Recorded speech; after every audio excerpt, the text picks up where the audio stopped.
ओम नमः शिवाय।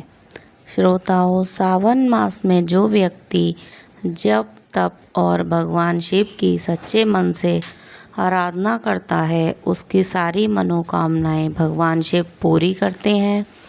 सावन मास में आने वाले एक एक व्रत का भी विशेष महत्व होता है। सावन मास में सावन व्रत कथा का पाठ भी अवश्य करना चाहिए। कल हमने सुना था श्रावण मास महात्म्य का 18वां अध्याय आशा दशमी व्रत और उसके विधान से संबंधित है। आज हम सुनेंगे श्रावण मास महात्म्य का 19वां अध्याय एकादशी और द्वादशी व्रत के महात्म्य विधि और उसके असीम फलों को समर्पित है। आइए सुनते हैं श्रावण मास की दोनों पक्षों की एकादशियों के व्रतों का वर्णन तथा विष्णु पवित्रारोपण विधि। ईश्वर बोले, हे महामुने, अब मैं श्रावण मास में दोनों पक्षों की एकादशी तिथि को जो किया जाता है उसे कहता हूँ, आप सुनिए।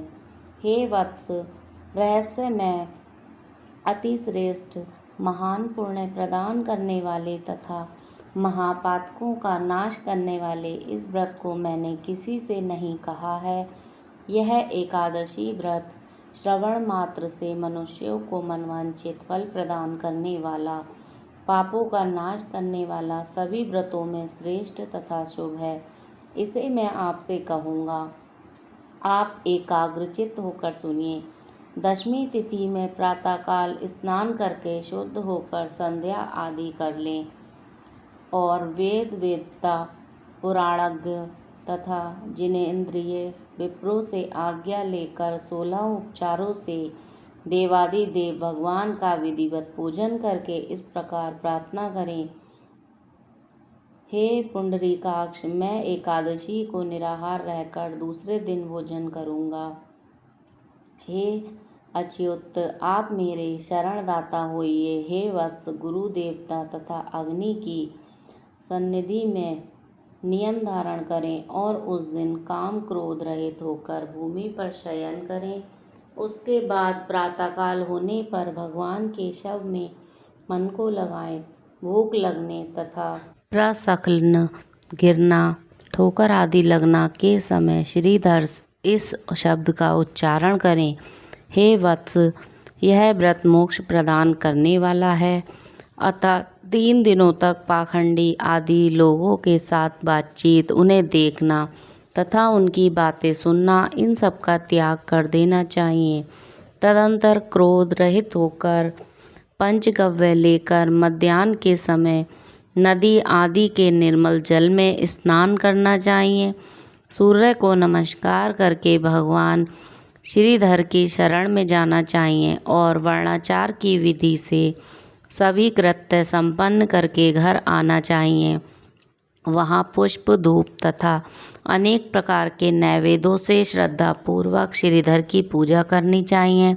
उसके बाद स्वर्ण में पंचरत्न युक्त श्वेत चंदन से लिप्त तथा 2 वस्त्रों से आच्छादित कलश को स्थापित करके और शंख चक्र गदा युक्त देवादिदेव श्रीधर की प्रतिमा स्थापित कर उनकी पूजा करके गीत बाग तथा कथा श्रवण के साथ रात्रि में जागरण करना चाहिए। इसके बाद विमल प्रभात होने पर द्वादशी के दिन विधिवत पूजन करके कृतकृत्य होकर बुद्धिमान को चाहिए कि श्रीधर नाम का जप करे।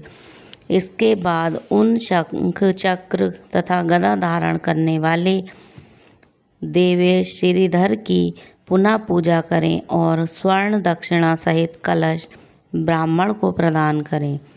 उस समय ब्राह्मण को विशेष नवनीत अवश्य प्रदान करें।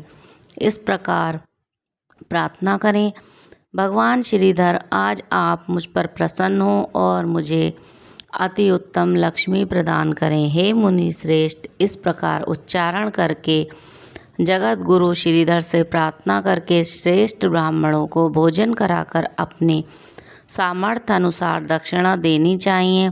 उसके बाद सेवकों आदि को भोजन कराकर गायों को घास खिलानी चाहिए। इसके बाद मित्रों तथा बंधु बांधवों समेत स्वयं भोजन करना चाहिए। हे संत कुमार, मैंने आपको यह श्रावण मास की शुक्ल पक्ष की एकादशी व्रत विधि बतला दी। इसी प्रकार कृष्ण पक्ष की एकादशी में भी करना चाहिए। दोनों व्रतों में अनुष्ठान समान है, केवल देवताओं के नाम में भेद है। जनार्दन मुझ पर प्रसन्न हो, यह वाक्य बोलना चाहिए। शुक्ल एकादशी के देवता श्रीधर और कृष्ण एकादशी के देवता जनार्दन है।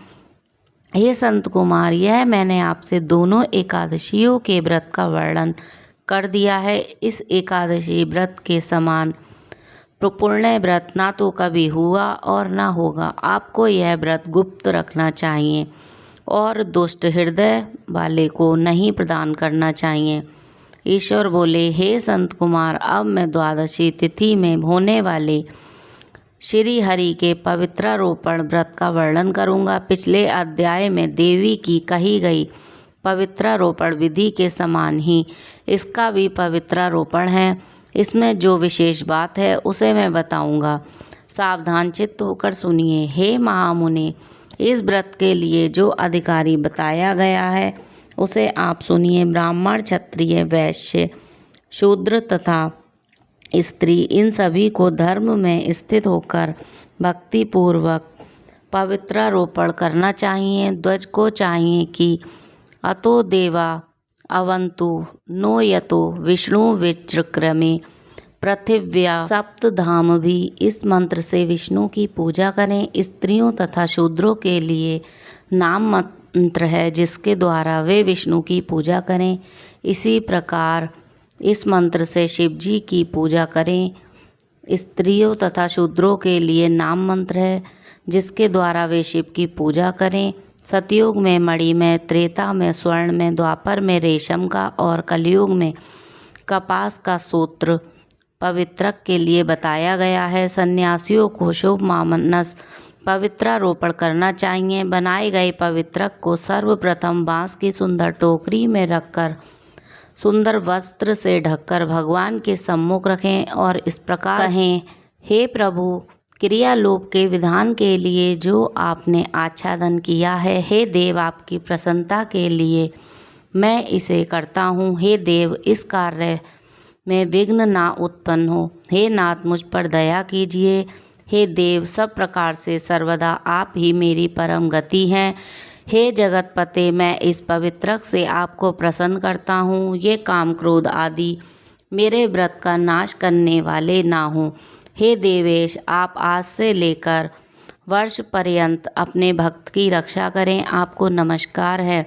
इस प्रकार कलश में देवता की प्रार्थना करके बांस के शुभ पात्र में स्थित पवित्रक की आदर पूर्वक प्रार्थना करनी चाहिए। हे पवित्रक, वर्ष भर की गई पूजा की पवित्रता के लिए विष्णु लोक से आप इस समय यहाँ पधारें।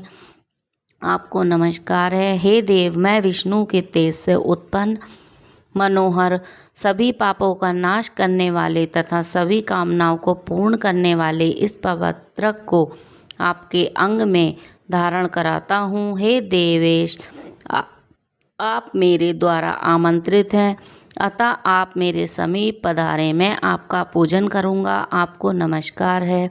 मैं प्रातःकाल आपको यह पवित्रक निवेदन करूँगा। उसके बाद पुष्पांजलि देकर रात्रि में जागरण करना चाहिए। एकादशी के दिन अधिवासन करें और द्वादशी के दिन प्रातःकाल पूजन करें। पुनः हाथ में गंध, दूर्वा तथा अक्षत के साथ पवित्रक लेकर ऐसा कहें, हे देव, आपको नमस्कार है। वर्ष पर्यंत की गई पूजा का फल देने वाले इस पवित्रक को पवित्रीकरण हेतु आप ग्रहण कीजिए। मैंने जो भी दुष्कृत किया है उसके लिए आप मुझे आज पवित्र कीजिए। हे देव, हे सुरेश्वर, आपके अनुग्रह से मैं शुद्ध हो जाऊं। इस प्रकार मूल मंत्र से संपुटित इन मंत्रों के द्वारा पवित्रक अर्पण करें। उसके बाद महानैवेद्य अर्पित करके नीराजन कर प्रार्थना करें और मूल मंत्र से खीर का अग्नि में हवन करें। इसके बाद इसी मंत्र से पवित्रक का विसर्जन करके इस प्रकार बोलें, हे पवित्रक, वर्ष भर की गई मेरी शुभ पूजा को पूर्ण करके अब आप विसर्जित होकर विष्णु लोक को प्रस्थान करें।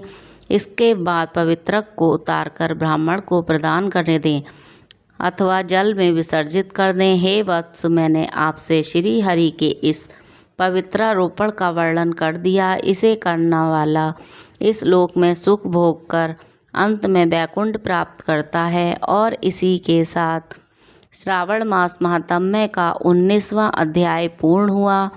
कल हम सुनेंगे श्रावण मास महात्म्य का 20वां अध्याय। अगर आपको यह जानकारी अच्छी लगी तो वीडियो को लाइक करें, चैनल को सब्सक्राइब करें और कमेंट में लिखें ओम नमः शिवाय।